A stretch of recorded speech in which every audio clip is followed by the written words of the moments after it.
Hello, my friends, and welcome to a brand new episode of Discourse in Magic. My name is Jonah Babbins, and in this episode, we sit down with Todd Robbins. Todd has an action-packed story of which he tells us, and every single detail is amazing, from magic to sideshow to moving to working with Teller to speakeasy magic and so much more. This is an action-packed episode, and you are going to love it as much as I did. Please enjoy a wonderful episode with the one and only Todd Robbins.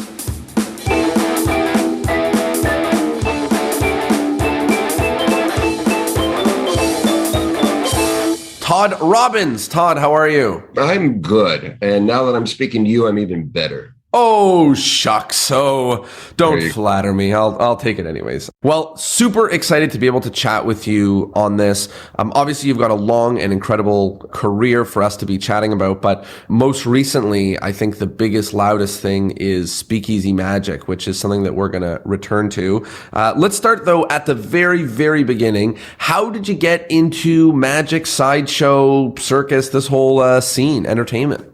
Briefly, there's a little bit of show business in my family background, but it is not something prominent. My grandfather on my father's side owned a movie theater in Southern California back in the late 1920s and into the early 1930s. My grandfather on my mother's side, they were originally from Minnesota. They came out to California because he had worked with the phone company. And the movie industry was poaching people because movies were talking in the late 1920s. And so everyone was jumping to sound, and the people who knew about sound were the telephone people. So he was brought out to be the chief sound technician at United Artists Studios in 1929, kind of wire the studio. And interesting, wire some of the theaters for the sound. And one of them was the United Artists United Artists Theater in downtown Los Angeles, which will be the home to the Academy of Magical Arts annual awards thing they do. They're not giving me an award, so I don't really care. Okay, so but they'll be in my grandfather's old theater there. Yeah, it was kind of fun. I did a thing there a number of years ago and walked in there and went, I know where I am, and I'm just looking around and just looking at the speakers there, and admittedly they've all been replaced, but like this did not. The reason you can hear movies here when they show movies is because of my grandfather. So there's that. But again, nothing in my parents' side of things. And I grew up in Southern California in an area, a suburban area that was clean, it was safe, it was quiet, it was pleasant. It persistently insisted that this was not a way of life, but the way of life. And it was great for my parents who had gone through grew up in the Depression and went through World War II, and they were looking for something that exactly this. They didn't want any challenges, and if you kept your grass properly mowed and your neighbors didn't complain, it was a great place to live. But growing up there, it was a little lacking, and I didn't know what it was until when I was about 10 years old. A magic shop opened in our neighborhood in Los Alamitos, California, just outside of Long Beach. So I went in there when I was about 10 years old to this little wonderfully shabby magic shop and bought a Svengali deck. And it started me off. They had lessons on Saturday afternoons, and the front of in the back was a little theater, and that's where they had the classes. And the front was the showroom, and they had chairs, and some old timers used to hang out there on Saturday afternoons, and they would chain smoke unfiltered Camel cigarettes, and they'd do card tricks and swap lies. And I used to hang out there and just kind of absorb secondhand smoke and the stories. And it was great. It was just because the thing that was lacking in where I was growing up was character. And I always liked going to downtown Long Beach, California, as opposed to the suburban areas, because that's where they had these great buildings that were not that old, compared to some of the places I've lived, like San Francisco and New York here. But they were just these great buildings. They had more character. Yeah. And there were little side alleyways with stores and things that are run by, wonderful old people that all had stories. So I loved going there and just kind of absorbing this. It was, and we even had an amusement park there. It was the Coney Island of the West. It was called the Pike. And I went there a couple of times. Wasn't supposed to, but my parents would occasionally, my dad traveled quite a bit and occasionally would take my mom. We had a babysitter, Aunt Betty. She wasn't an aunt, but, wonderful, wonderful woman. And she was like, okay, what are we going to do today? And she like, get in the car. And I, along with my brother, who's older, 5 years older than I am, we'd go down the Pike. And it was seedy and run down and wonderful. Oh, it's great. Anyway, so I liked the character. And when I walked into this place, I felt at home there, even though this was completely different. And that was the first moment. And then I wanted to see all the magic I could. I wanted to see real magic. Yeah, the tricks are great, but I wanted something that had no deception to it. And when I was about 13 years old, a carnival played in a neighborhood not far from the magic shop, and there was a little street fair, and there was a sideshow. And I went in specifically because the outside talker, what other people would call a barker, but the correct term is outside talker, was, extolling the virtues of the wild, wonderful, and one-of-a-kind show you're going to see on the inside, including the master of magic, will amaze and amuse, confound and confuse you. So I went in to see the magic act, but then found out later on, as I got into the world, that the magic act in the sideshow was a throwaway act. It's known as a 10-in-1 because there are 10 acts. It was always the first act because the crowd is coming in. And so the magician would keep doing magic tricks until the guy that was taking tickets it was full enough. Gave him a sign that everyone's in, and then they'd finish the thing, and you'd seen the magic act. Now you could go on the sword swallower and the fire eater and all the other acts. And so the magic act wasn't great. It wasn't that wonderful. But the rest of the show kind of delivered in spades what I was looking for, because it was people swallowing swords. It was people eating fire, laying down on a bed of nails, and nails were real. And it was amazement, but everything I was seeing was actually what I was seeing. Yeah, it was all real. And it was extraordinary ability beyond the capabilities of the average person, which is you can define magic as that, can't you? So I was filled not only with this sense of wonder that I'd never really felt before, but I also had a desire to learn that, and I didn't know where and how. And I went back to the magic shop. I mean, the guys that would hang out there, they were ancient. They were like 40 years old. And one of them was this lovely old guy named Ralph Maccabee, who he lived around the corner, and I'd sometimes get a ride back and forth to the magic shop with him. And he said, "Where you been? You're late," because I was usually in there earlier. And I said, "Oh, I just saw a sideshow," and I was extolling, how wonderful it was and recounting the whole thing. And then I said words that changed my life. I said, "I'd really like to learn how to do that." And he said, "Oh, you want to learn the dangerous stuff, huh, kid?" He said, "I can teach you. Just don't tell your parents." Like, perfect thing to say to a 13-year-old. Perfect thing to say. So this was like late summer, and kind of. And you were like 10 at the time. 11. I was about 13. It was about 13. Okay, yeah. He kind of put me off, and I finally, just pestered him. And he said, "Okay, I can teach you, but it's going to cost you." I'm like, oh dear. I'm thinking money or what else? And the what else was not what you would think. He had lined up a bunch of holiday parties for various organizations, the Rotary, the Elks, things like that. And they all had their Christmas party. And he would do the magic act in a white tuxedo, or white dinner jacket, I should say, and tuxedo. And he would do sleight of hand and all that on stage while I was in the back of the room in clown makeup doing balloon animals. And we did that from Thanksgiving until New Year's. And at the end of it, after we did the last one, he said, "I didn't think you were going to last a week, but you hung in there. So, okay, next week I'll teach you how to eat fire." And so he didn't teach you anything first. First, you did the balloon animals for him. Yeah, I had to earn it. And because traditionally, this is the way sideshow had been taught, from a mentor to apprentice So yeah, he taught me how to eat fire and how to hammer a nail into my nose. And he did fire eating, but he didn't do the blockhead, which is the nail in the nose thing, because he was a long distance drinker and he had this kind of strawberry nose and he didn't really want to draw attention to it.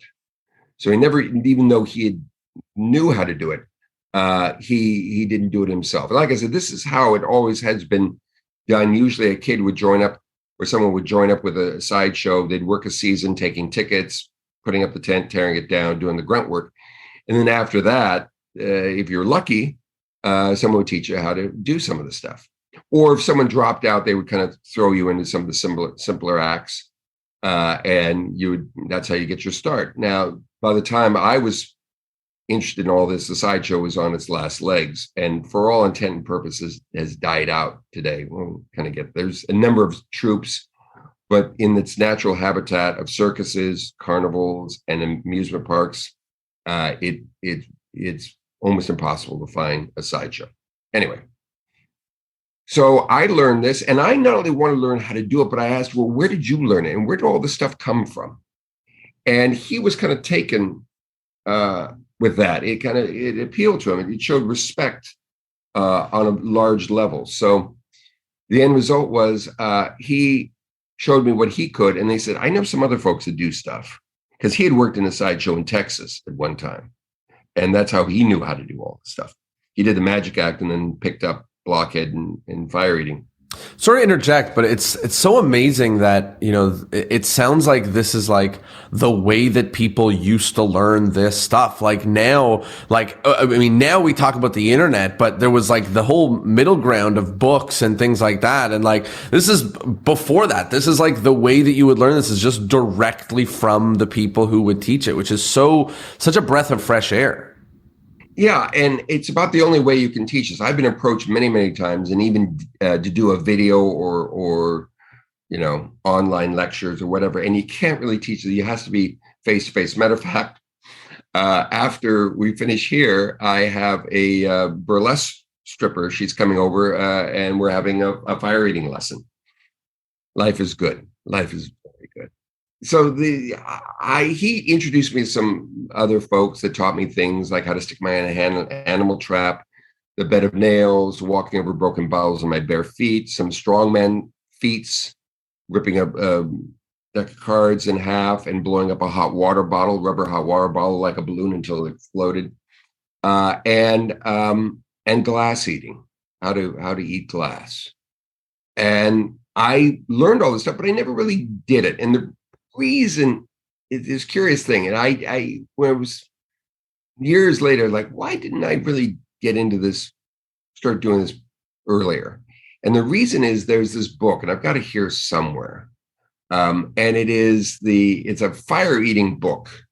And it has the instructions in it, and it's got photos of an Australian guy, a bodybuilder, wearing a bedazzled G-string and doing fire eating. And I thought, is this how you're supposed to do it? I don't want to do that kind of stuff. So I kind of put it all away.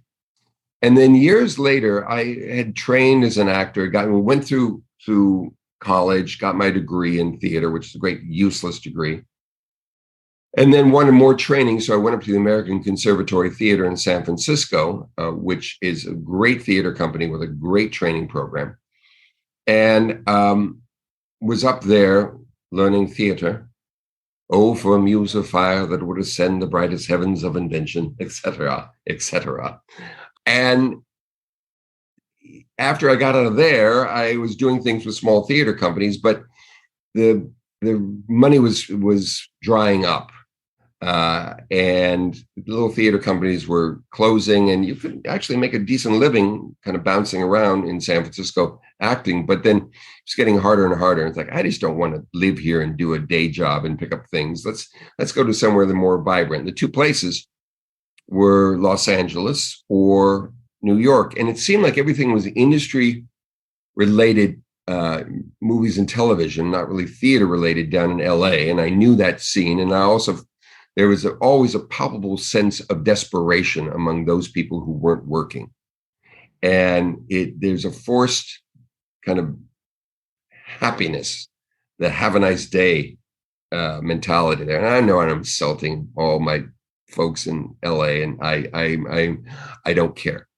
So instead, I moved to New York, which I didn't know. But the thing that was rolling. And how old were you at the time? I was about 22 at the time. And the thing that rolled through my brain was whenever anything in theater works, and I saw it time and time again in San Francisco, and having connections with regional theaters, when a show is successful, they go, let's take it to New York. So I thought, let's cut out the middleman, let's go to New York. But when I got here, it was a lot of the same thing that was happening in San Francisco with small theater companies drying up happened here.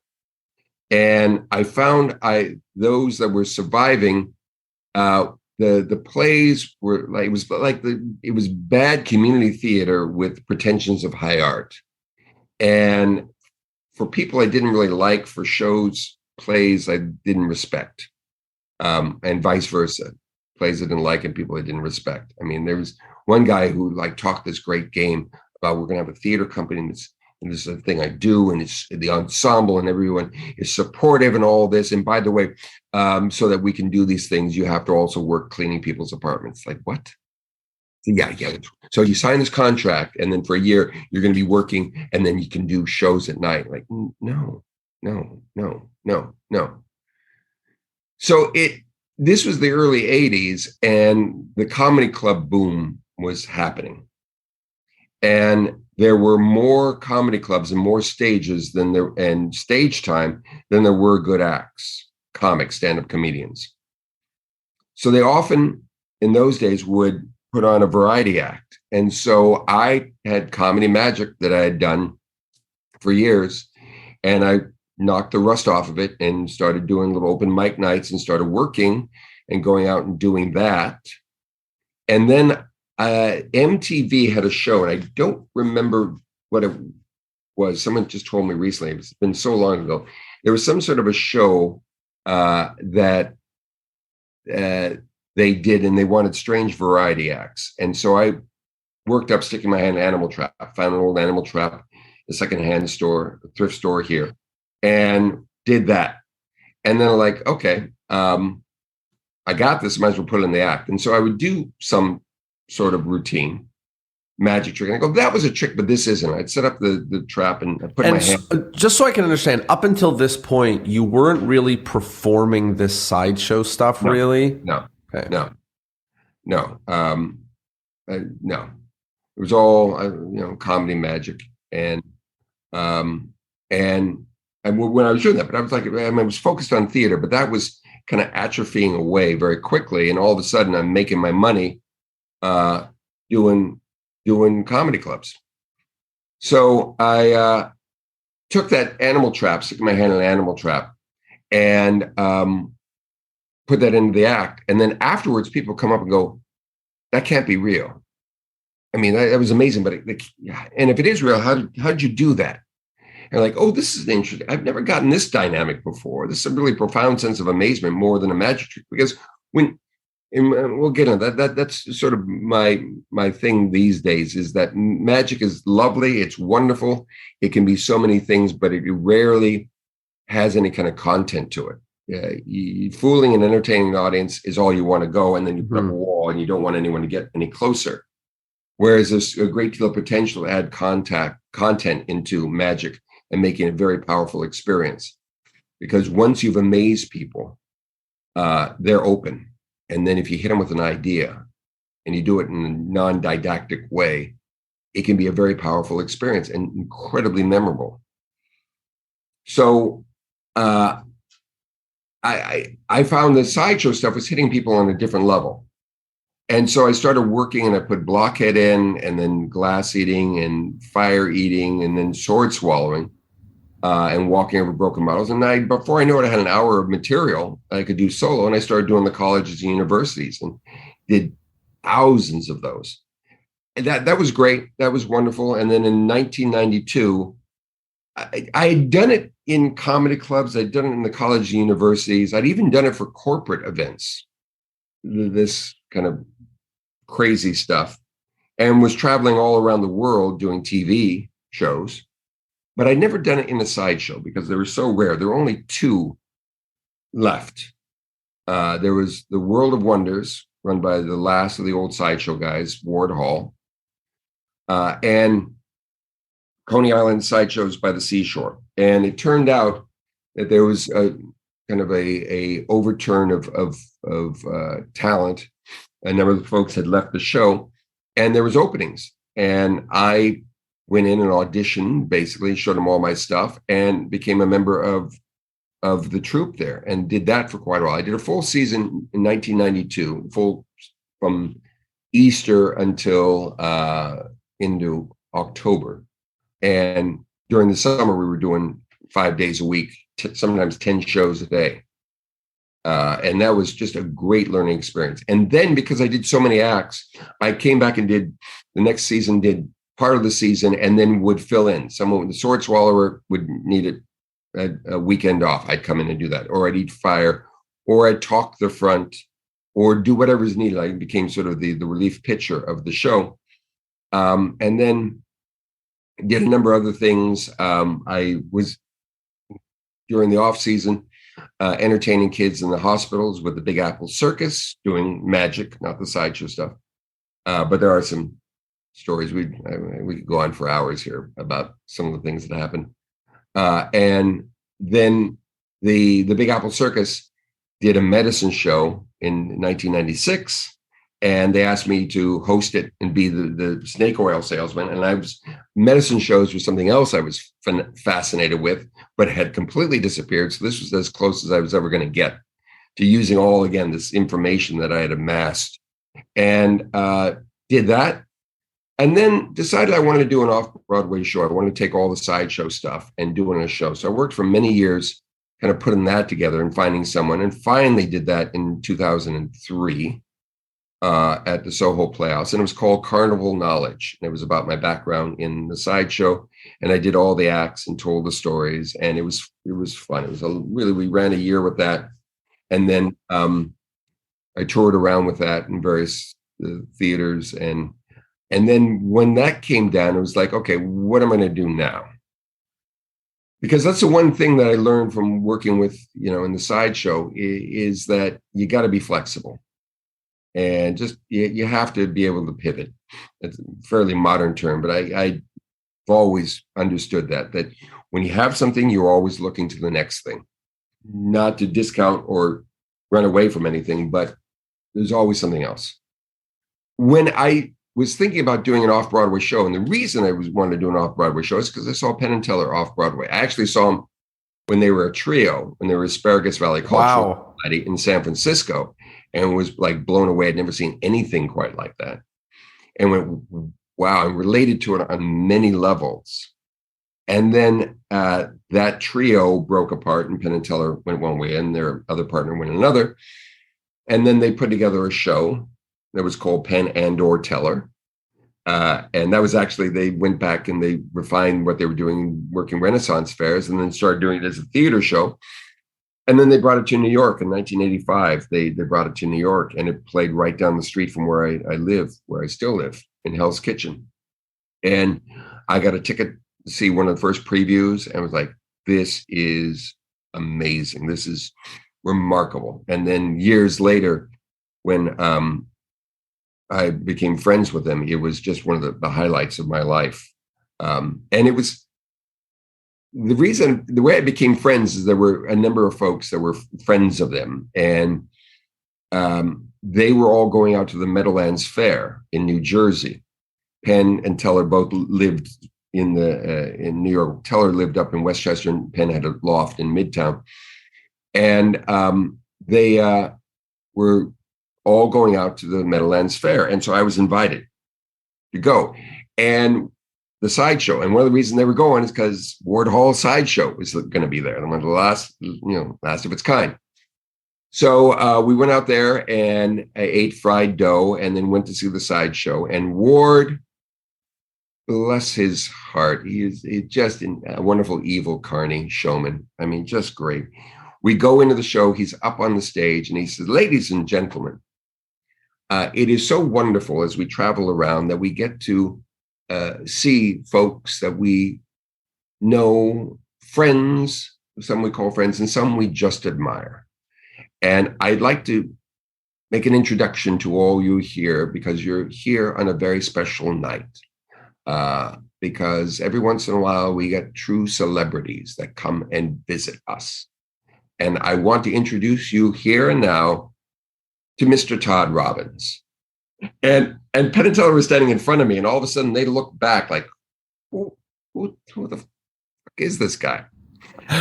So that cemented my awesome threads with them. And I later said to Ward, I said, you did that intentionally. He said, why, yes, I did.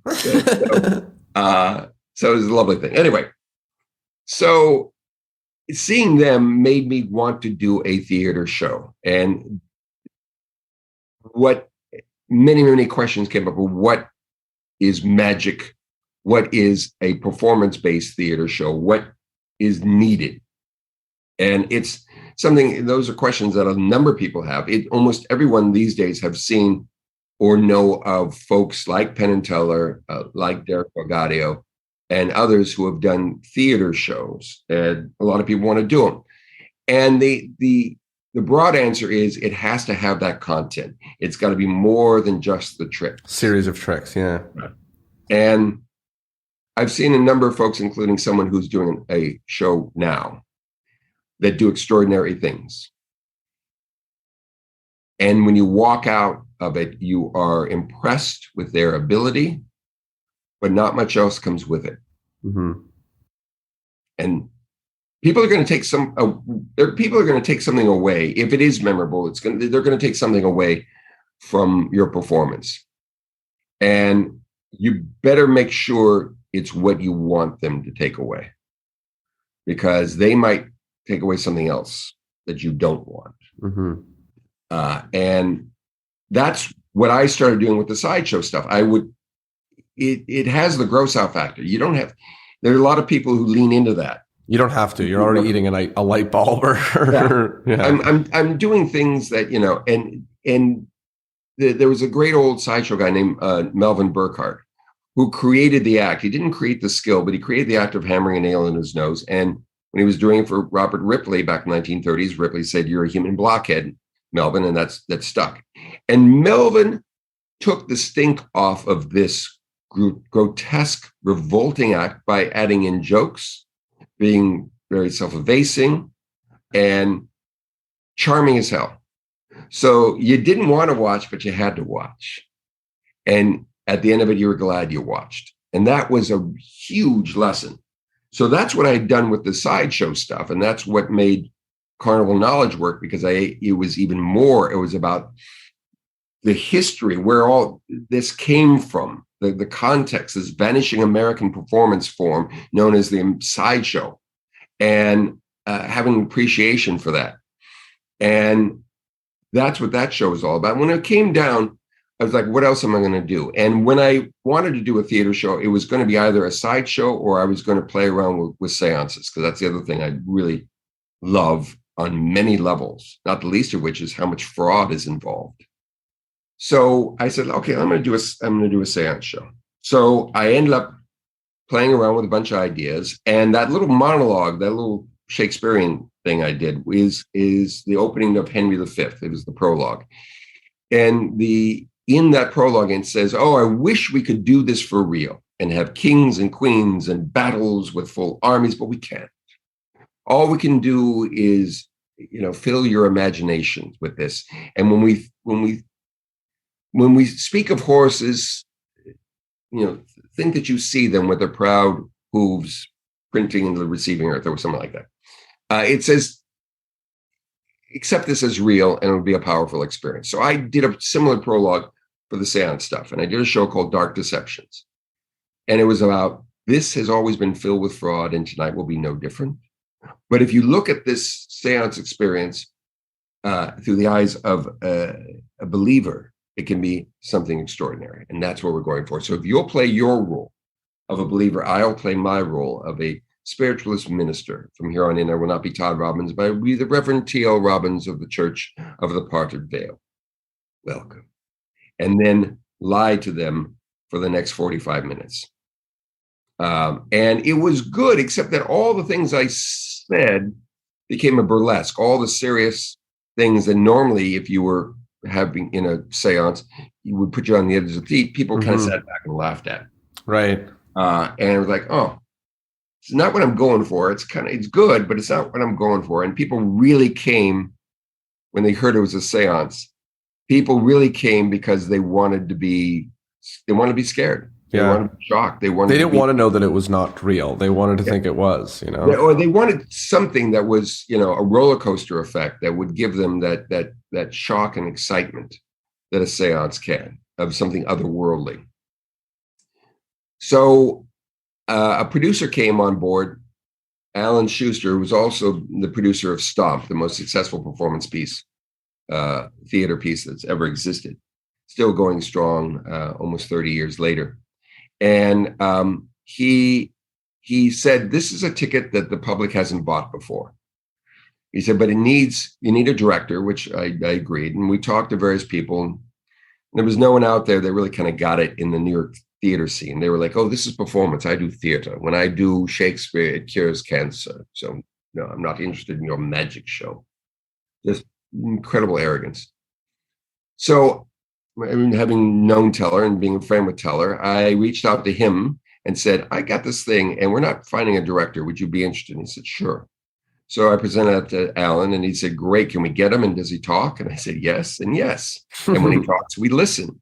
So Teller and I took a look at the piece. I did it at a regional theater in New Jersey, Red Bank.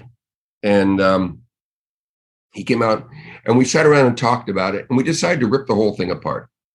And with a blank page, putting everything I had done and knew about, everything he had done and known about on the side, we decided to create a show that really was what we wanted. And we could use any isms and not pigeonhole anything. And that became the show Play Dead. And we spent a lot of time, a lot of development, and created this really great evening of spooky amusement, as I like to call it, but it scared the shellac out of people.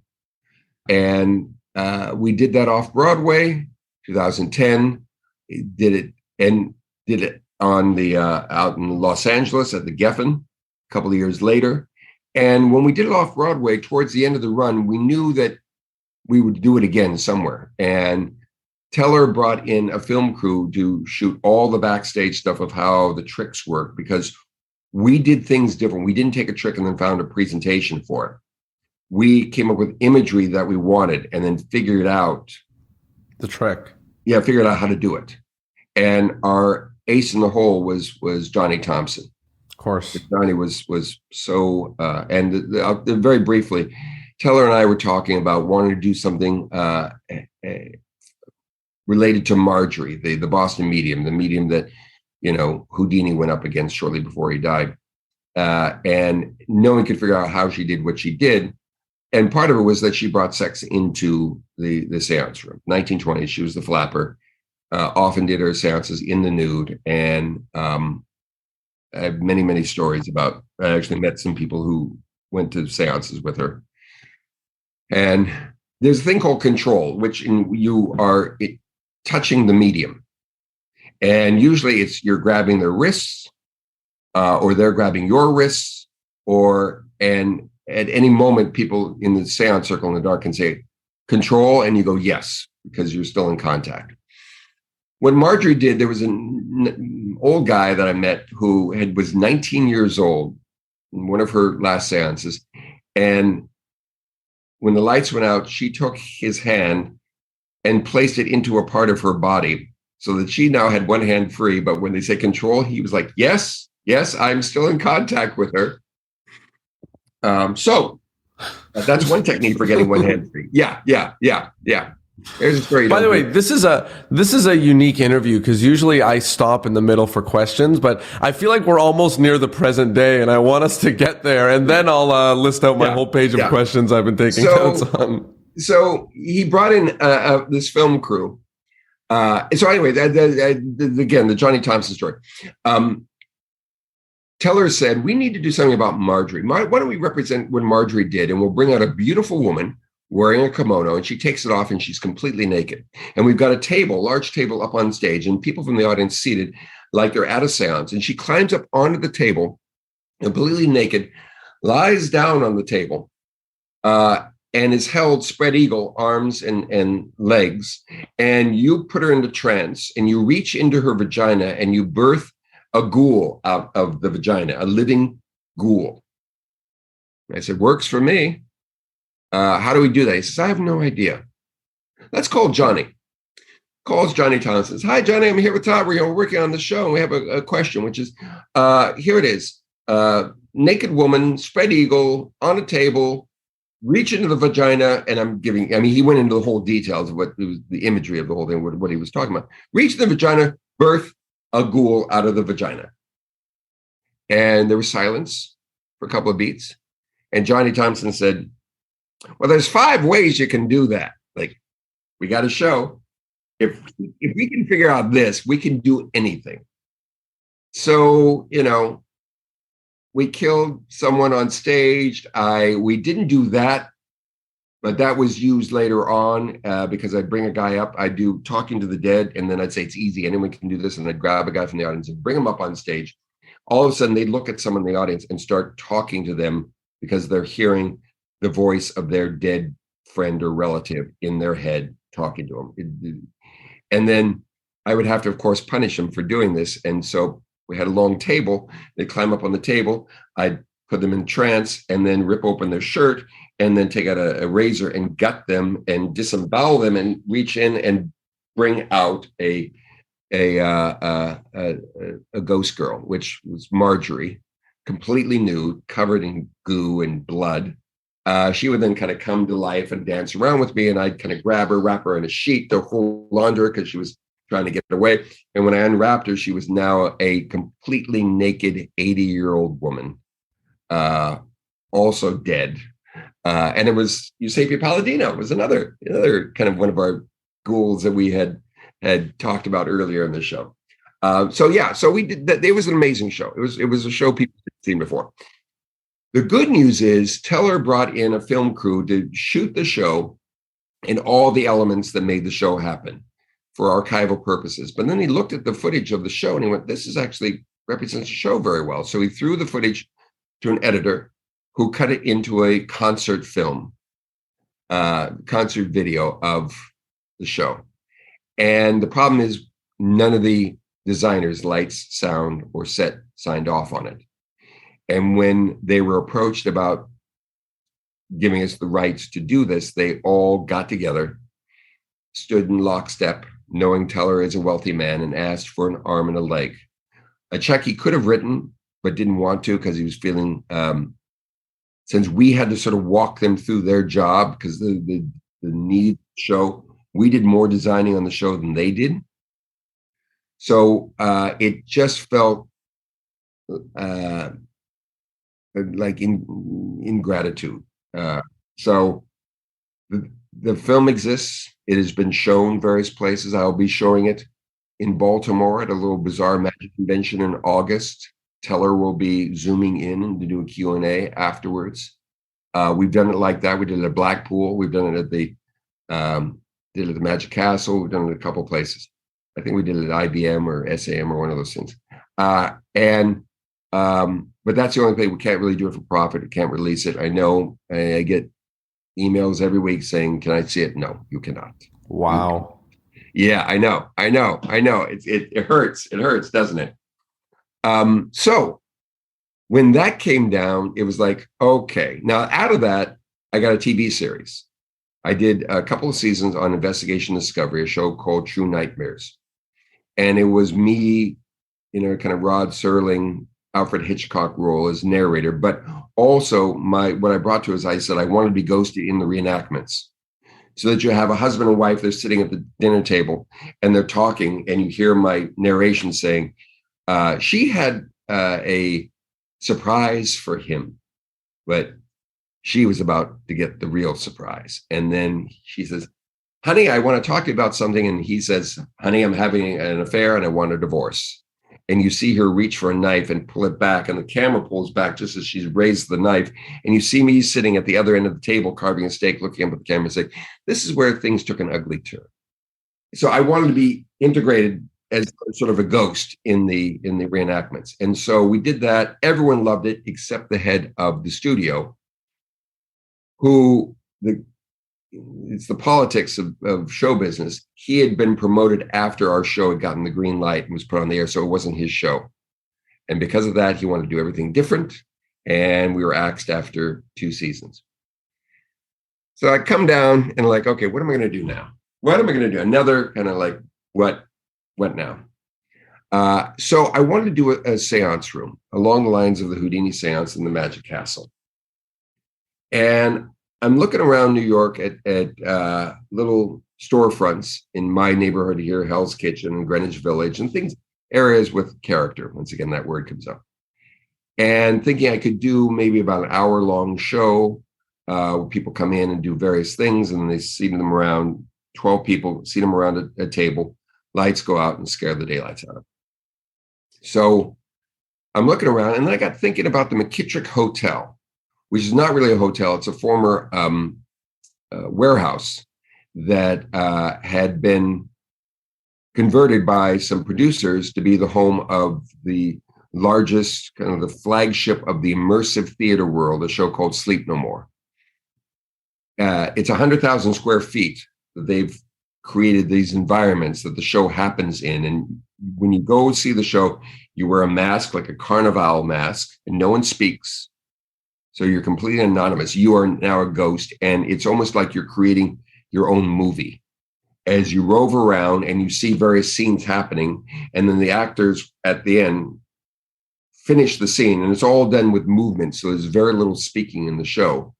So anyone can kind of understand it no matter what their native tongue is. So it gets a huge international crowd that comes to see it. That's why it's been running for 16 years. So so you follow the next character to the next scene, and the story starts to unfold, and everyone that goes has a different experience, and you have a full experience, but you don't feel you have had a complete one. You want to go back. And that's why it's been so successful. So knowing this and knowing it's it's Macbeth told in kind of a noir style, with the music from Alfred Hitchcock movies as the underscoring and accompaniment for the movement pieces that tell the story. So the end result is they had the whole building, and I know the producers, and I'm thinking they can have a room I could rent there. It'd be a perfect place to do it. And so I reach out to them, and they say, we have, come on in. And that day, a friend of mine named Danny Doyle, who was an old, not old, but he spent a lot of time doing close-up magic in Chicago. He worked Shulian's for 10 years. The great bar and grill where kind of close-up magic as we know it got its start. And so he was going to be in town. We were going to go out to lunch. I said, come with me to this meeting because I'm going to be looking at space, and it's good to have another set of eyes. So we were there, and one of the producers said, what's Danny's story? I said, he's from Chicago. He built the Julian's. Blah, blah, blah. And so we're talking about the seance, and the producer said to Danny, do you have a card? And Danny wasn't listening. I thought he said, do you have cards?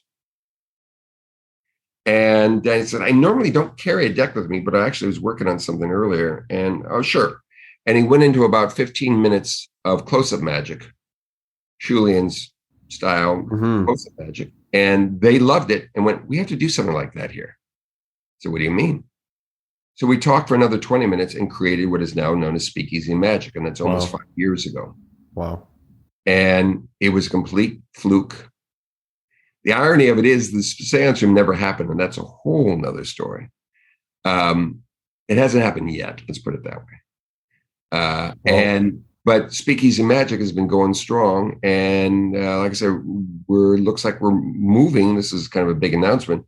We're moving out of the McKittrick to a dedicated space. Wow! The producers have created for us. Wow! Not building, but a whole new thing. So, well, we have now made it to the present day, which means I can now go through my pages worth of notes and questions and things Bring like them that. on. And then we will return back to Speakeasy Magic, which I definitely want to talk about. Yeah. First, I'd love to chat a little bit about, magic versus sideshow. Yeah. You were talking a little bit about this earlier, how sideshow is real and magic is maybe not real. It's maybe just entertainment. I don't know. It's fooling, but it's not really real. How do you think about that, especially now being a producer of a magic show? How do you think about that difference? And also, sideshow is, I don't want to say, it's a little bit gross maybe, but I think that like magic has general appeal. It's sort of designed to be available for everybody. There's kids magicians, there's adult magicians.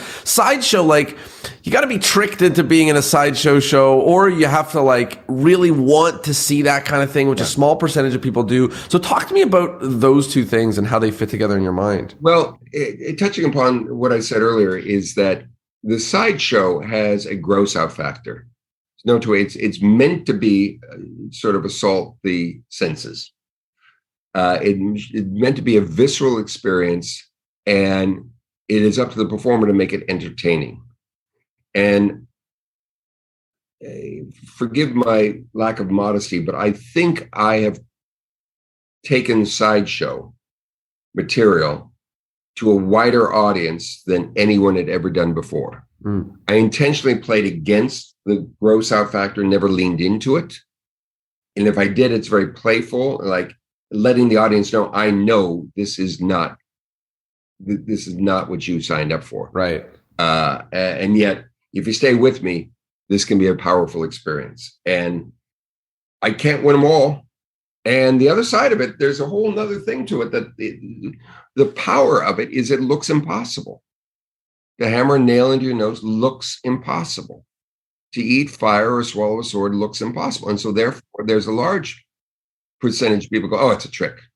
So that's another part of what needs to go into it, is showing people that this is reality at its most amazing. This is not deception. And that's why I never did magic tricks I kept it very pure, that everything was 100% real.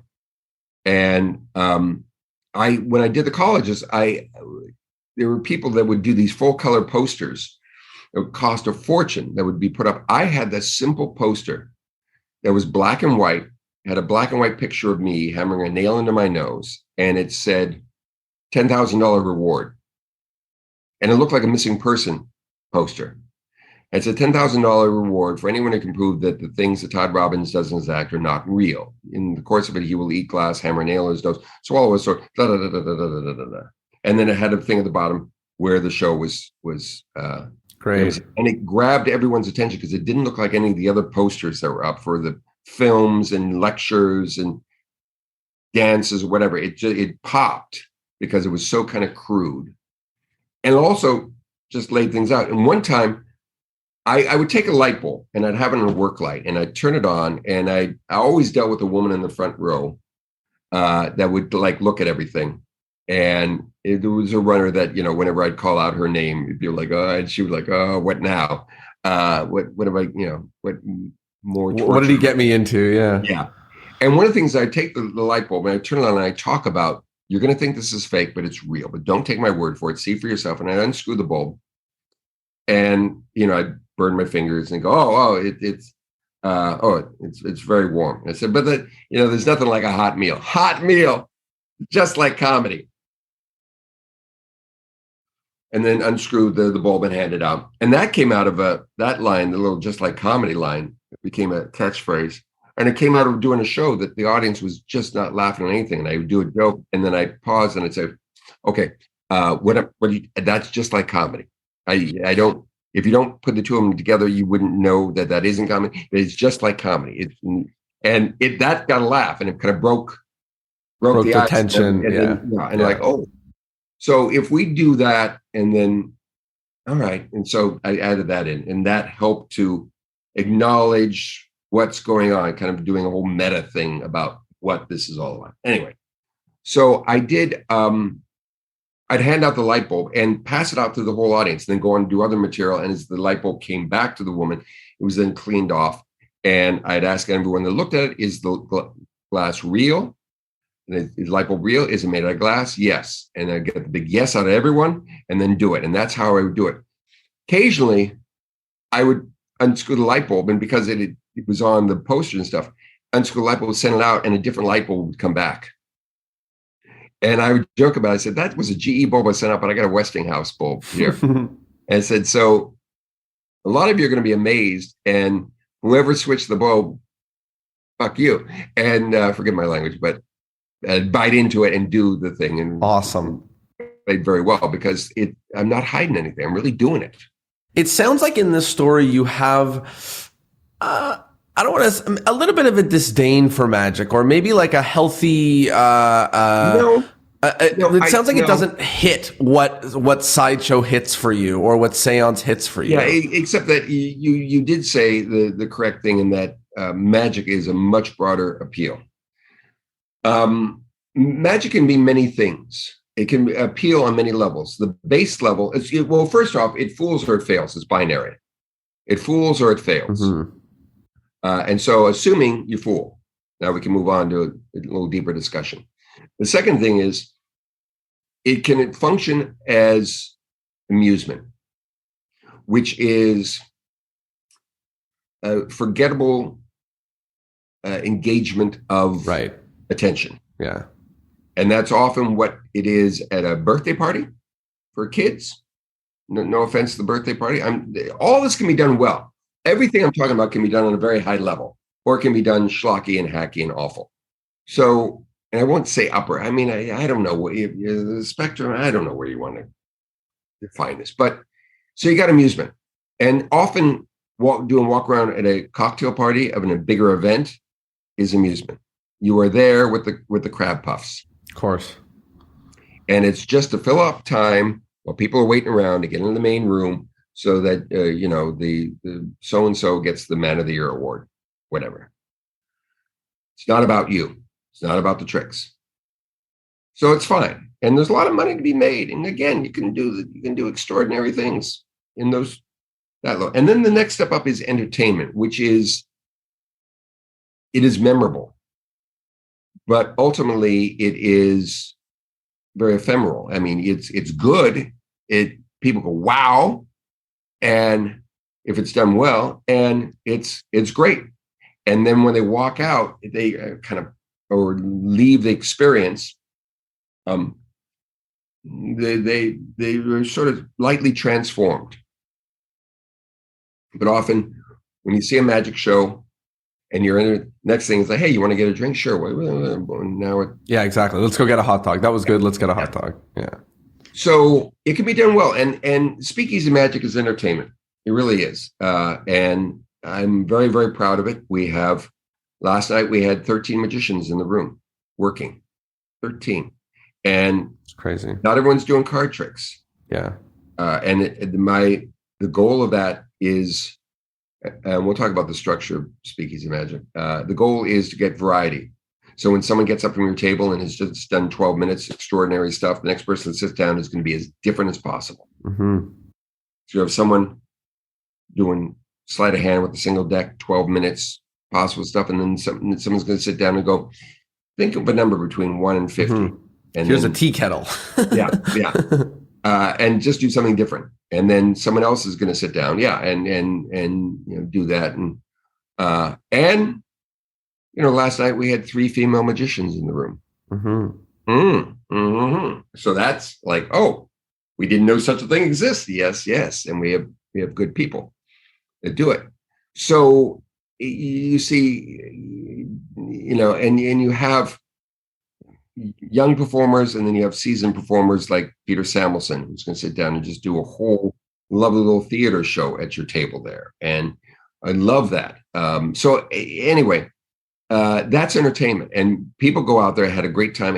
And also you see 5 of the magicians, and there's more. There's more. And so people go, I want to come back and see the others. And so we have a huge amount of repeat customers. Yeah. The next level up is art. And that is, and it's not like art, oh, how wonderful. It is just adding content into what you do. and it can work on many, many levels, and it's limited by the imagination. And this is my quest these days, is to see more content in magic. Peter Samuelson, who I mentioned, does a beautiful piece on stage. He does the broken and restored thread. And when he does it, he's talking about relationships. And every time he says a line that someone uses to hurt someone else, the thread is broken. And it's a lovely metaphor. And then he restores it. And he said, oh, if I could restore a relationship the way I did the thread, that would be real magic. And it just has this theme of don't screw up a relationship. They're so fragile. So all of a sudden, it's a different thing. It's not about how is the thread restored, that it transcends the trick and makes it something much bigger and better and memorable. And there are people who've seen people like Peter perform and never forget those moments as great theater when you see it, or movies that move you and like fill you and become part of your life and your being in a very good way. And then the step up from there is sort of theater, which is taking it and putting it into a theater with sound and lights and putting it in on the same level of any theatrical work. Sometimes art and theater kind of goes back and forth, because you can do theater, you can do theater and entertainment. You can have someone standing there telling jokes and doing the professor's nightmare on stage in a big show, and that's theater, but it's not really art. Or sawing a woman in half for no good reason whatsoever, and that's entertainment, but it's not art. And then the other side is you can do art at a table with a piece of thread and talking to people close up, and it's not really theater. So, I've worked with a lot of magicians, and a lot of the times they have this wish, this hope where they and I have to say, for good or for bad, big thanks to Derek Delgadio for making it so hard for everybody, because every magician is like, well, now that I've seen that, I want to do a show. We have Derek Delgadio, we have Darren Brown, which, got in everybody's heads. And the reason why I'm saying it with a little bit of a negative connotation is I sort of agree with you, where like there's so much room for the entertainment side. Not everything has to be, a show, a full-on show. But if somebody is wanting to sort of hit that level you're talking about of art, of theater, with a show and not just a trick, what sort of advice do you have for them? Or maybe what does even the journey look like for someone like that? It's simple, but simple isn't easy. There's the technical side of finding a producer and doing all that side of it. But before you do that, you better have a good cut of meat that is your entree, and know how to serve it up and make a meal out of it. And it's simple. Why do you do what you do? It's all about questions. Why do you do magic? What about it appeals to you? And why should anyone pay attention to it? Right. Why should I care? Why should I care? And you answer those questions and then figure out a way of not hitting people over the head, because that is the other thing that happens, is that you have these lessons and it becomes gospel magic. Yeah. Not to take away from gospel magic. I don't give a damn about it. But that is like, and just as Jesus was on the cross, then we have the three ropes that are like, or whatever. And it's heavy-handed metaphor. Yeah. So metaphor is great. Themes, you can just do something that is not, something is lightly abstract. And this is the next step. Because we have not had a new iconic magician emerge. The last one that kind of got the attention of the public, and you're going to cringe when I say this, is Chris Angel. Of course. And it's because they wanted David Blaine to do a TV series. He was not interested. And Chris Angel got wind of it and walked in and said, I can do it. And the irony of it is, Chris had kind of an art side to the whole thing. He had I worked with him on the first season of Mind Freak, and he had this whole concept of the family, and it was a very Fellini-esque thing. It was very surprisingly sophisticated, and he was also doing everything himself.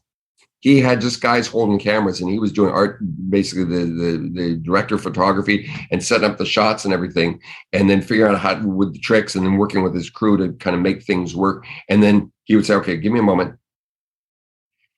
And then he changed gears, and you could just see it, and became a performer and went into and doing it. And I was really impressive.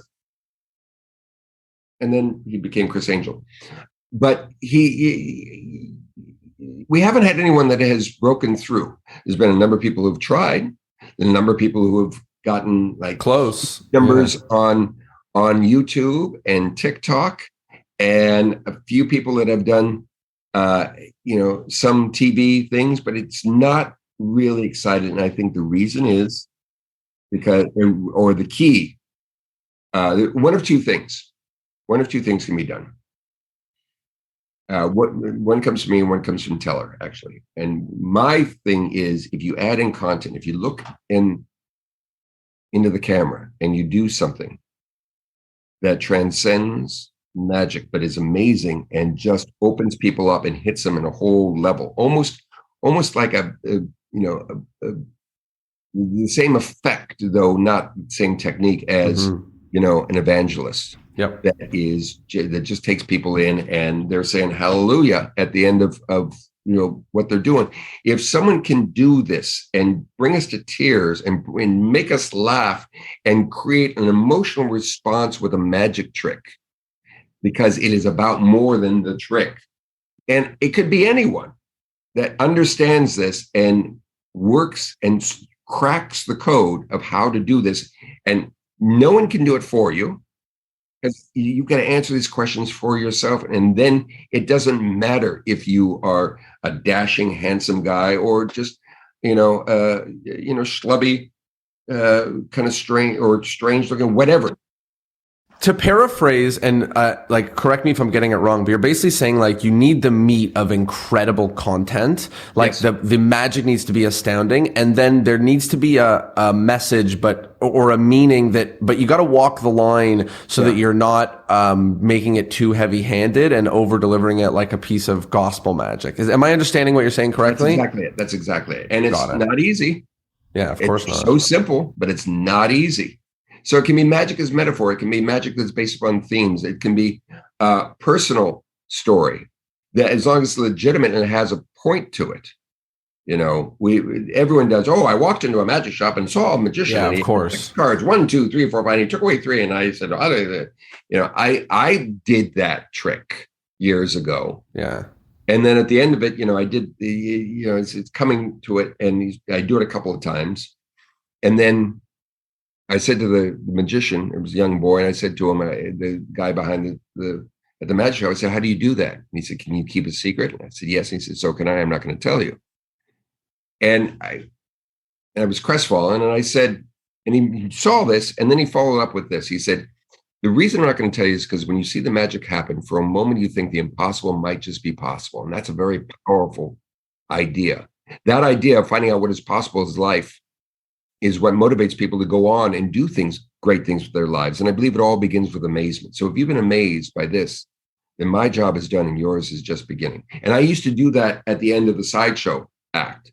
I'd say, I don't do all this because I'll enjoy grossing you out. Okay, I do enjoy grossing you out, but hopefully it's something more. Hopefully you've seen this and realized that this is reality and amazing, and you didn't know it was possible to do all this stuff. And then I would go into the impossible. It motivates people. And I said, so if you've been amazed by anything you've seen me do, my job is done and yours is just beginning. My name is Todd Robbins. I hope you were amazed. And that would get me the standing ovations when I was doing the colleges, because it was about content. Wow.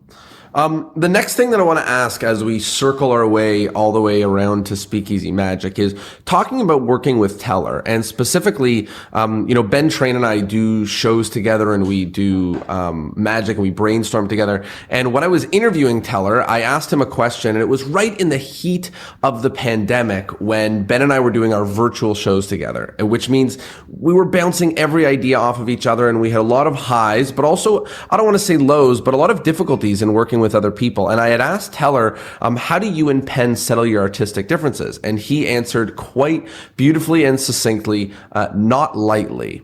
And I thought that that was an amazing answer. And I think as you work with someone for a longer and longer period of time, you're able to understand each other's wants and idiosyncrasies and needs and things like that. But it sounds like in a couple moments of these journeys, whether it's, working with Teller or working with other producers and directors, you've been able to let go a little bit and allow yourself to play with some of these people. What advice do you have for somebody in not just working with a director or a producer, but in general, now you work with, like you said, 13 magicians on a show, working with others, sharing vision and sharing idea. How do you do this sort of thing successfully? Well, respect goes a long way. And if you treat people well, and that was the fundamental thing, that when Speakeasy Magic was created at that moment, I knew the people I wanted in the room, and the producers were fairly generous. They knew what they could do.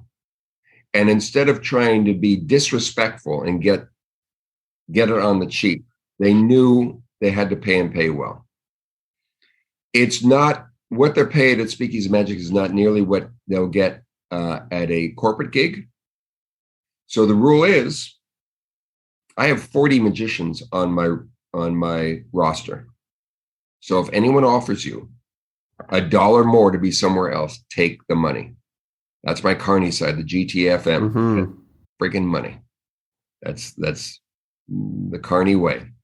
So it's like, take the money, and you will always be able to come back here. And I have a spreadsheet that is all the performance access, and they put in, it has all the dates of the shows, and it's like, if you're not available, cross through. So just like I did this morning, I looked at the number of tables we're going to have on Friday so far. Depends upon ticket sales, because they're tables of 10. So, when we sell, we need an extra table, need another magician, I add on to it. And I'm looking at, okay, I need another mentalist. I need another person who's going to be doing bizarre magic. That we like that. This is going to be comedy. This is this. So they're paid well, and they're treated well. That the performance environment sets them up. They don't have to worry about selling tickets. They know the environment is sort of controlled, so you know what you're getting, as opposed to walking into an event, private event. You don't know, what the lighting is going to be. They know, what's going to happen. We've set it up as well as we can to make it conducive. And even some of the things that don't seem terribly conducive are actually, there's more thought into it than some of the performers think, which sometimes leads to problems, which I've just been dealing with lately. But because there's some changes going on, and it's created anxiety among the magicians about what's going to happen. What are going to happen? And they've been spinning on out of control. And so I have to step in and just say, everyone, just shut the fuck up. You're here to do 12 minutes and do it as well as you can. And we all love you. Everyone loves you. You're loved. Let me get a group hug. Do you need a group hug? Just do your 12 minutes. Don't worry about what anyone else is doing. Don't worry about who's being booked and who's not being booked. There's so many factors that go into this. They have no idea. Mm-hmm. And yet everyone, naturally has an opinion of what should be and should be done. So I come in there and they know I don't play games, and I don't make threats. That if I say something, it's not a power trip. It's like, don't do that. You want me to explain why you don't do that? I'm hoping I don't have to say this, but I'll be more than happy to explain it if you don't see it. Mm-hmm. Or you can just take it to the fact that for me, just don't do that. Mm-hmm. Okay. And again, it's a respect thing.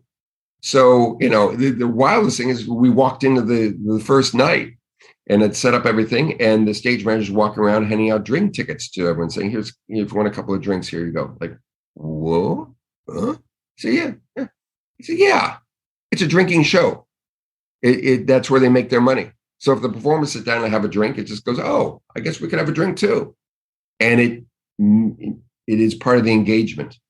Mm-hmm. And the fact is, it's a bit of a noisy room. We have a piano player that's playing throughout the whole thing, and it is a noisy room, and that adds to it. People, it's sometimes a little hard to hear, which makes it a little bit of a challenge for people at the table, but pulls them in and makes them work a little bit, as opposed to sitting back like, "Oh, you entertain me." It's not a passive show. It is an interactive show. And the fact that you're there and all of a sudden they're screaming at this table over here and laughter over here, you're like, "Oh, what?" And it just bubbles up the whole thing, so that when we start, it's often flat and dead. And I do my opening, and I've got a couple moments there in which I'm letting them know that they have a job. This is not a one-way street. Mm-hmm. They have a job. Their job is to be entertained, and ours is to entertain you. Hopefully, we will be finished at the same time. So it's about just kind of setting that whole thing up and making it so that the magicians, and I've said to them, if you ever walk in and go, "Oh, I got to do this show," tell me, take a week off, take a month off. Yeah. Never come back. Yeah. Because other magicians will are slap dying, down. of course. Yeah. And they're like, and Danny, who created the thing, said, "This is the greatest setup for close-up magic that's ever been created. And if someone is not happy, what's wrong with them?" And if they're trying to screw up, I mean, they're making it.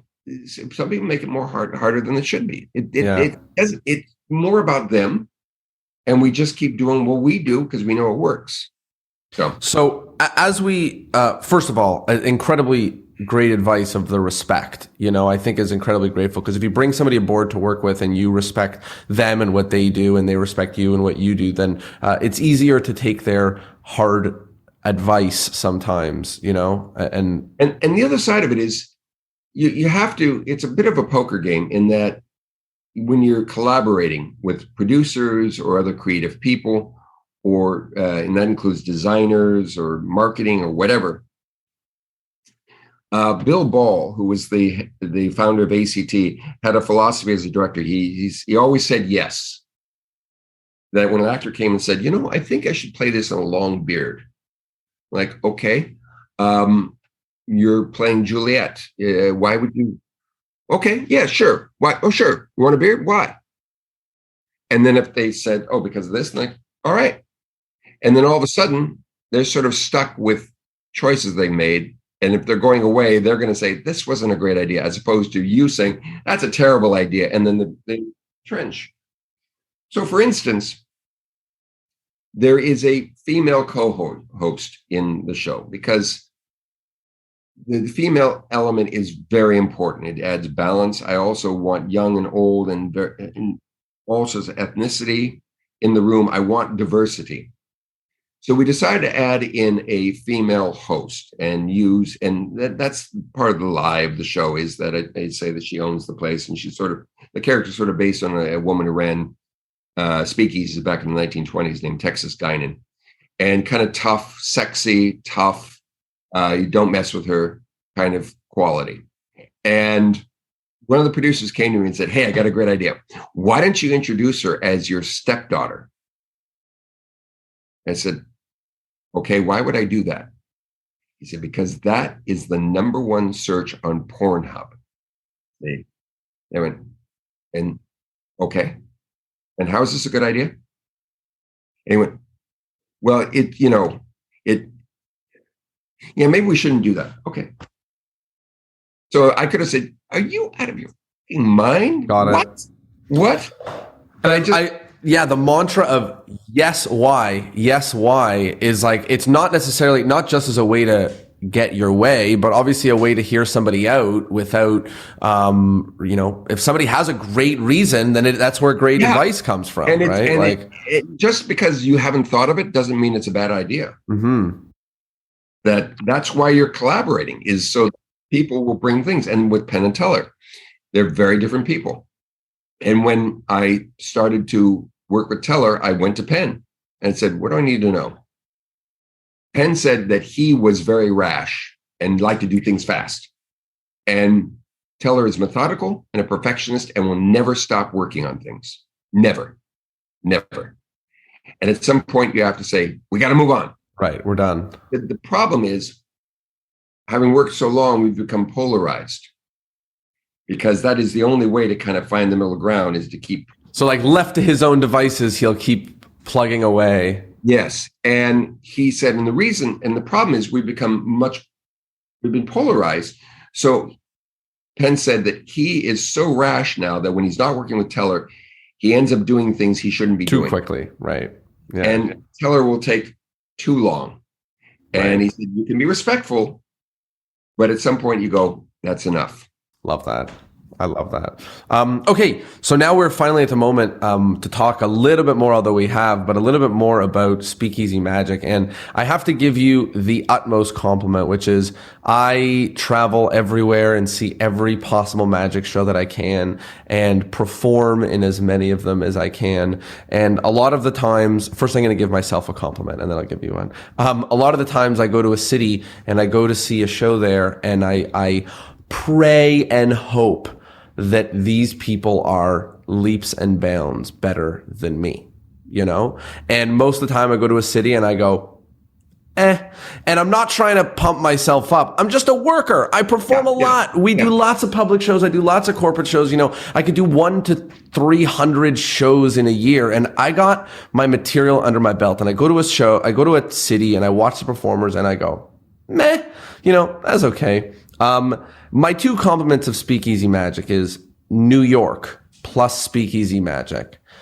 I walked into that show and I said, these guys are fantastic. I mean, this is nobody slipped their way into this. Like, maybe disliking of one person is a matter of taste, but it is by no means a matter of quality. My gosh. So that's number one. But the second, and this is really the major compliment, is I believe right now, Speakeasy Magic is the best magic show on the planet, because quantity of magic, it trumps everything. Quality of magic, it trumps everything. If maybe there's a tie, because quantity is a factor, the quality again trumps everything, because you see everything you could possibly see. And then environment trumps absolutely everything. And with the best magic and the best amount of magic and the best environment, it is the best magic show that I have ever seen in my entire life. So, first of all, just congratulations on putting something like that together, because it's just incredible. Can we talk about those three things? The quantity, the quality, and the environment. How do you, first of all, quality. In a city like New York, is it sort of self-selecting? You got so many people to pick from that you can just skim off the top and feel pretty good? Yeah, there's another, like I say, I have 40 magicians on the roster. I could add in another 20, but there's not enough work at the show. And there have been a couple of times, in New York, and I'm sure it happens other places, there's one night in the holiday season that, and it also usually comes up in summer season, that everyone's going to have a party. Everyone's going to do an event. And I've got sold out show. I got 14 tables, 14 magicians needed.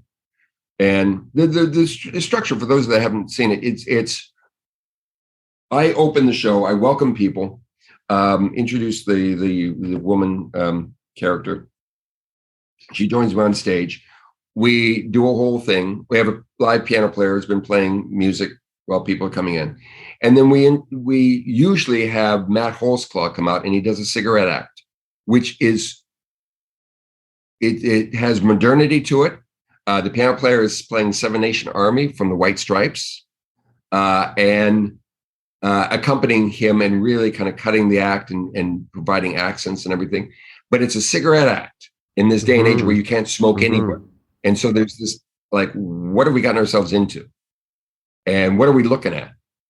And that establishes one level. And then at the end of that, we go to a blackout and you hear my voice pay off the magician, Matt Holzclaw, and say, and tonight anything can happen. And pin spots come up on the table and the magicians are sitting there at the table with you and go right into their act. And so all of a sudden you're kind of thrown thinking, oh, we're seeing a stage show. Oh, no, it's not a stage show. It's up close. It's a 12-minute set. At the end of it, they get up, reset, and then another magician rotates through the room. The magicians rotate through the room. The tables are all numbered. You go from 1 to 2 to 3 to 4, or 11, 13, 14, 1, 2, 3. And so you get 2 magicians. Then there's the stage act, which is usually Alex Boyce doing his dub act, if he's available, which we do cold. There's no introduction. He just gets up there. Piano player goes in to Fly Me to the Moon. And he produces that first dub. And the room is my favorite moment. It goes from noisy to pin drop silent in about 5 seconds because, something's happening. Fear of missing out. Whoa, what was that? And we get them out of their game, the audience out of their game and into ours continually and continually engage them. So all of a sudden he produces the first dub and half the room doesn't see it produced, but they feel like, something's happening. And they now are pulled in and he does his dub act, plays well. We go back two more things of magic, 2 more rounds, and 2 more magicians you're going to see. We do a stage bit that involves the whole audience. We won't talk about it. And then we do one last round of magic and then bring all the performers up for a bow and do a few little gags and things. And that's the end of the evening. So at the end of it, I even say, I know you didn't get a chance to see all these performers, but that's the way it works out. But I'll tell you what, we'll make a deal with you. We'll keep doing this right now we're doing it Tuesday, Friday, and Saturday until you come back and see all the others. And you will come back, won't you? And people roar, and they do come back. So that's the structure of the show in a room that is hazed. So it seems smoky, but it's hypoallergenic haze. So it doesn't affect anyone that has asthma or allergies or any condition. It's not detrimental. The magic you will see, again, someone doing sleight of hand with a deck of cards, phenomenal stuff. Then someone else sits down, will make you laugh. Yeah, it's astounding. And then you'll see someone else will sit down and read your mind. And then someone else will sit down and do bizarre magic. We have one woman who sits down, a beautiful redhead, and she's got strings hanging out of her mouth. And she plays a little game of like pull the strings until you get down to the last string that no one pulled, and she pulls it out. And it's barbed fish hooks on the end of that if you had pulled that would have ripped her mouth apart. And then so we talked about the quality and as well we talked about the quantity. How did the environment come to be? How did you paint this environment this way? They have a brand at the McKittrick that has been set by Sleep No More, in that it is a whole building has a backstory that it is a hotel that was opened in 1939 and then closed down soon thereafter. And it's been this sort of cursed hotel that is owned by these 3 weird sisters, i.e. the witches of Macbeth. So the whole thing has an occult feel to it. But it's not big goth and all that. It just feels like you don't quite know what's going on in this place, wherever you go, including the rooftop bar and restaurant, open air restaurant, it all has this kind of decayed quality that has intrigue. So creating a magic show, it couldn't be up, fun, ha, ha, ha. It has to have a little bit of, part of it, the image I have is Rick's American Cafe in Casablanca. That wonderful place that entertainment is going on, but there's, a pickpocket next to you and a cutthroat and a spy and all this, and, Nazis at that table. And, okay, we don't have Nazis at our tables, but it has that kind of danger to it. So without leaning too heavily into it, I set that tone at the beginning, and then you don't know what's going to happen next. And it makes you feel a little vulnerable. And the haze in the room that seems smoky adds to it. And it has this vintage feel to it. And the lighting, it's theatrical lighting throughout the whole thing. So it's all about the details, So everything adds up. Everything is of whole cloth. There's another thing that we haven't really talked about, in that they originally were going to do a dinner show in the space when they opened years ago, and they abandoned that idea and now just use this room for performances and events. And the Preservation Hall Jazz Band, it's their home in New York when they come up here and do a couple of nights and things like that. When they built in a couple of things, including a secret room behind a telephone booth that was used for that original dinner show. And so when I knew that was there, when we created the show, I was like, okay, they do what's known as one-on-ones in Sleep No More, and that every once in a while a character will grab one of the patrons and pull him into a little private room and do a little performance thing for him for a minute and then send him back out. And people are like, what was that all about? And so you have this experience that just for you. Yeah. You don't know. So we do that as people are coming up, the phone is ringing and the person is kind of working as a host say, is your name Jonah? There's a call for you. And you go in, and it's our female host. And she says, we've been waiting for you. What took you so long? And you're like, what? And then all of a sudden the back door opens and she brings you into her room and she talks to you and pours you some champagne, and you have this little thing. And then all of a sudden you're kicked out of that room a moment later, and like, where? Wow. What? And you go back to your table and go, I don't know what that was all about. And so now all of a sudden we started the whole buzz of the place. So it's important, those details that just add up to a unique experience. And Alan Schuster, the producer of Play Dead, when he said this is a ticket that the audience hasn't bought before with Play Dead, he said there's enough elements. It's going to be known as a magic show, a seance show, spooky, things people can relate to, but we have to give them something they haven't experienced before.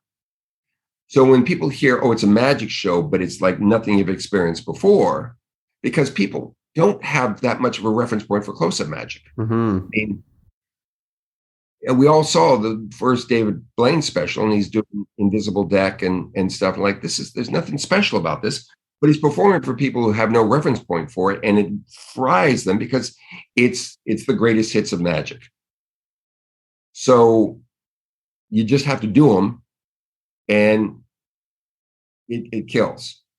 So this was all about that experience of kind of taking them to a new place and exciting their imagination, keeping that engaged, and keeping them experiencing this. So at the end of it, and they've paid a lot of money to come in. It is an expensive show with the service fees and everything.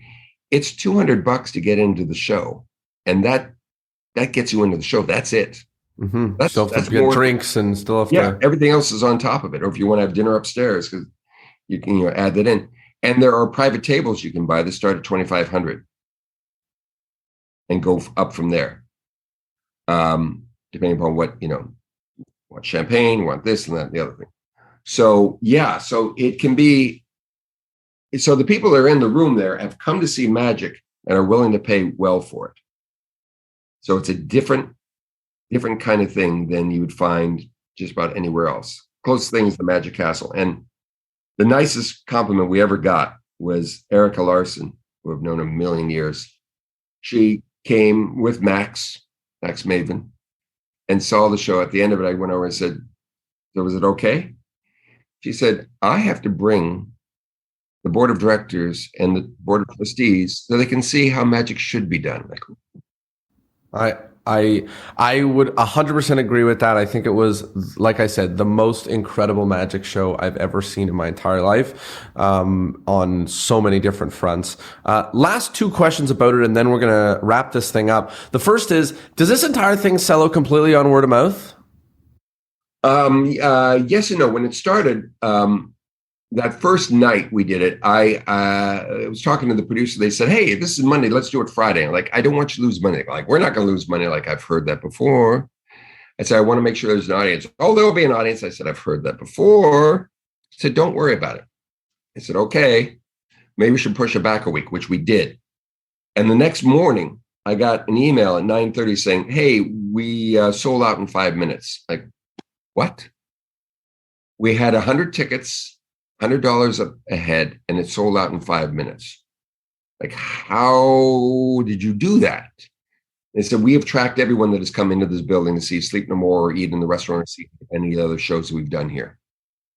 And so you have a deep list of people who've been very in that deep world. list. Right. And there are people who have seen Sleep No More than 100 times. So to that list, you send out, hey, here's something no one knows Brand about. new, right. Yeah. And they jumped at it. And Got it.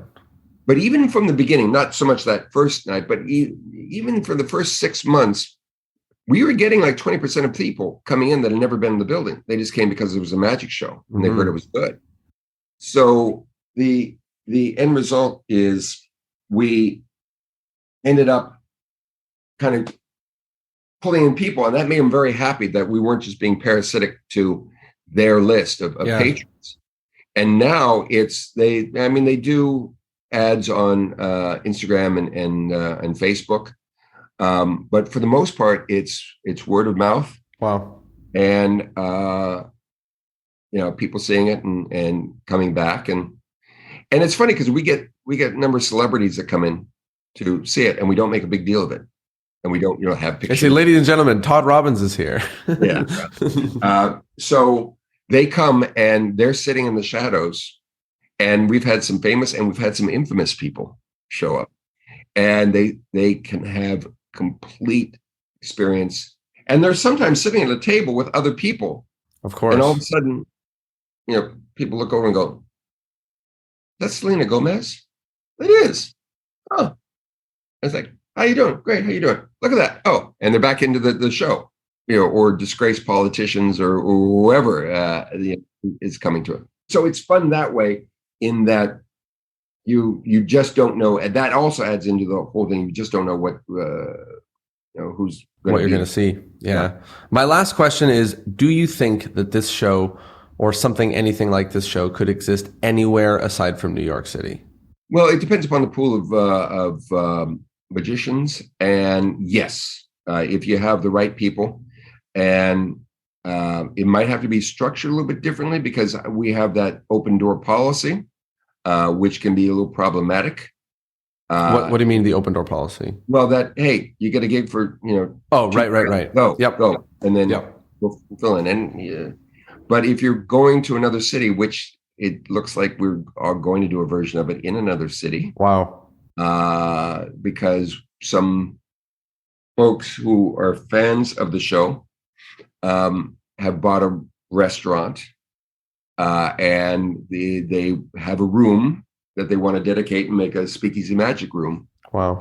For it. And it has a large potential of being something great. I don't know if I'm going to go to open it or what. We'll find out. There's so many things. So so we'll see. That'll be interesting to see. And there's been interest in a couple of places, but Los Angeles, yes. But then there's that Magic Castle there, and that's one of the reasons that has Chicago has a Chicago Magic Lounge, so there's no real reason to be doing it there. But it's possible. Yep. But again, if you do it and do it right, and get the magicians in those towns to kind of commit to it, then you wouldn't need a list of 40 people. Right. Todd, this has been amazing. This has been such a wonderful interview. Before we wrap, there's 3 4 wrap-up questions that we ask to everybody at the end of the podcast. The first is the endless chain. So in order to keep the podcast going on for eternity, each guest is asked to recommend another guest that would be a really good fit for this show. The 2 catches are that we cannot have had interviewed them already, so you may have to name a couple names if you get someone who I've have. And then the second catch is you do have to be able to put us in contact. You can't just say Penn Gillette unless you can make that happen. Yeah. Penn is problematic. Teller I got. Penn is still working Teller, on. So there's moving right along. Who should you talk to?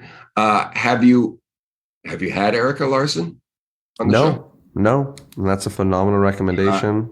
And in New York here, there's someone you probably know, and he probably has done the. Has Blaze Sarah done the podcast? He has not done it, but I do know him, and that's he has his own podcast, which you'll end up doing that one. So it's quid pro quo.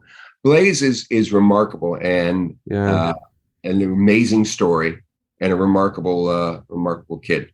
Love it. Those are some phenomenal options. And you should Prakash Haru. He's just the best worker out there. And you might want to also do it with his partner, Matt Holzclaw.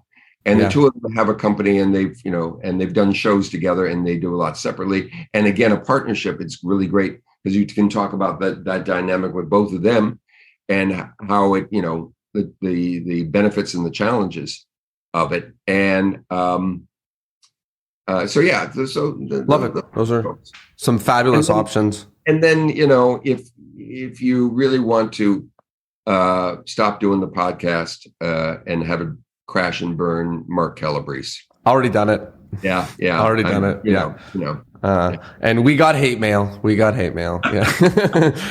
Okay. The next question is about modern magic. So we've sort of talked about quite a long journey of magic in this conversation, and magic has changed a lot over the years.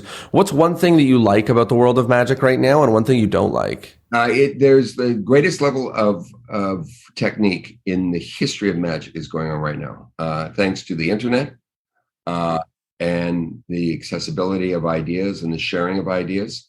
And I mean,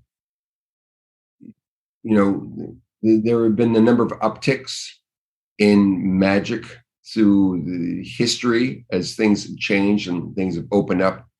And with, the robber barons of the Gilded Age opened up things for various performers, Max Bellini being the best known, and that sort of established the idea of parlor magic.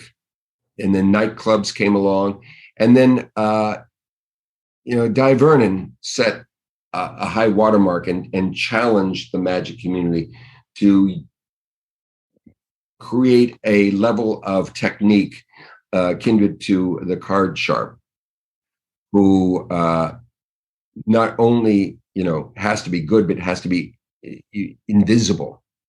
So the idea of doing magic that is invisible, the technique, that and then Juan Tamariz, the influence cannot be discounted at all. Must be appreciated. Again, that level, and bringing stack work in and memdeck work in. Has taken things to a whole new level. Take that with sleight of hand that Vernon did, and you have a level of people that can do anything with the deck of cards. Yeah. The challenge is, after you've seen the third thing, the deck of cards, what more discovery is there? What more to the experience can you present? And that's a challenge that few are able to. And is that what you don't like about magic, or is there something else you don't like about magic now? Yeah, I think that's it. And there's,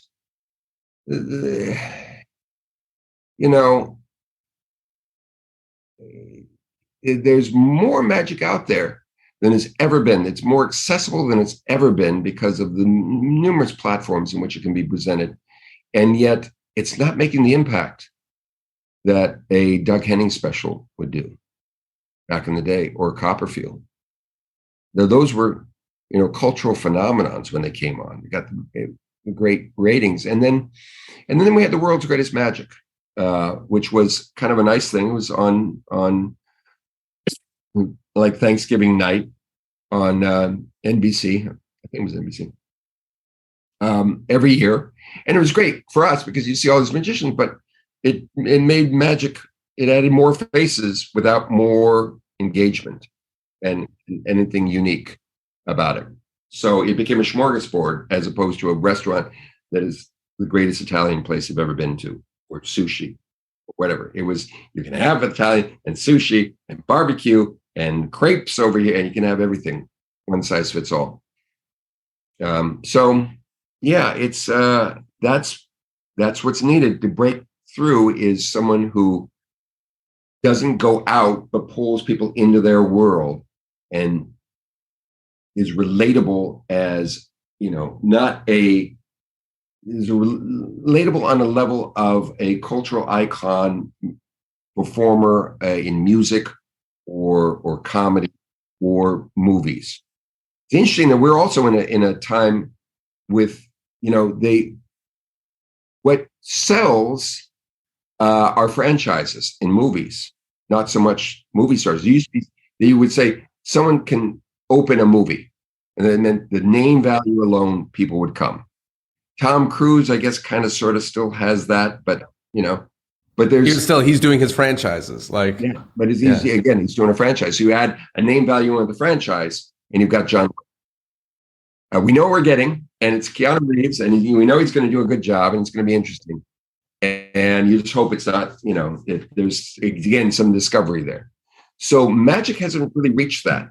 And I think, again, the other thing is that Teller brought up, and I hinted at this, is that it's possible the breakthrough person will be a mentalist.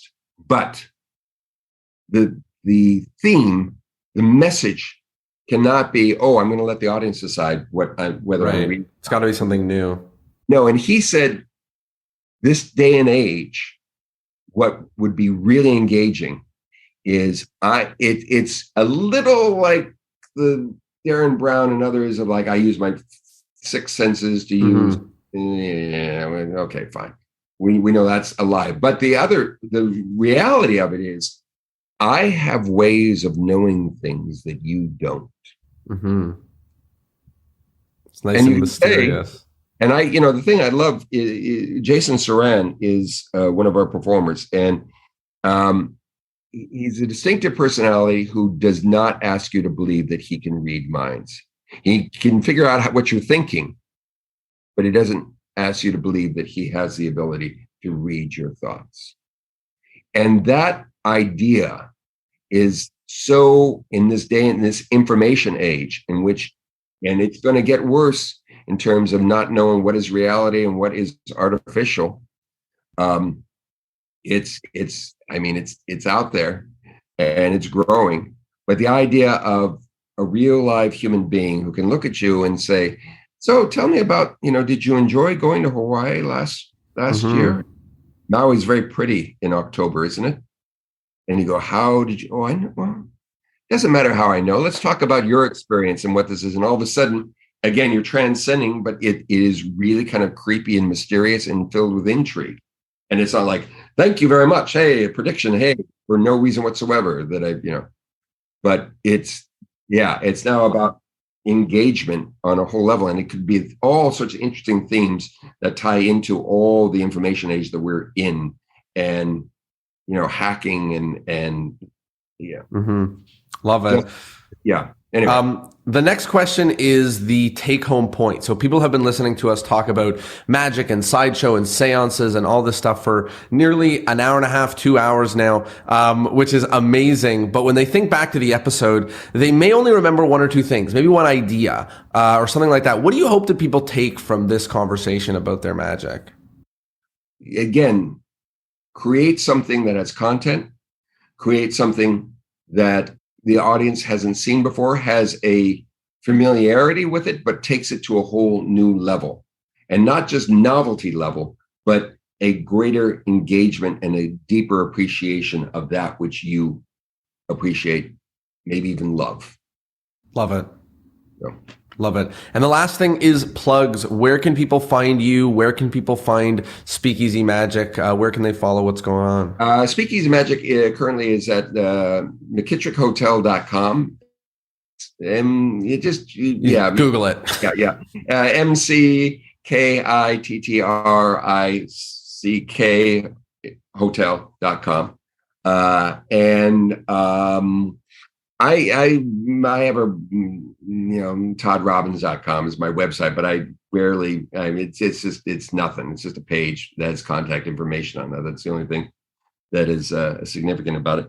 But, I play around on Facebook and Instagram. Not really anything on TikTok because it makes my teeth hurt after watching it for a while. But and there's some interesting things. Oh my goodness, we haven't touched upon the fact that there might be a major new venue, not beyond what we're doing with Speakeasy Magic. There's very possibly a private club for magicians coming to New York in the next couple of years. A satellite of one that already exists in a town, a former brothel in the hills of Hollywood that's now home to horrors of a different kind. Oh, did I say that? Forgive me. That's I was banned from performing at the Magic Castle for 10 years. Again, another story that we haven't gotten into. Oh my gosh. But yeah, there's possible that we might have one of those in New York, and and there's a couple of TV projects that are percolating around that could be really fun.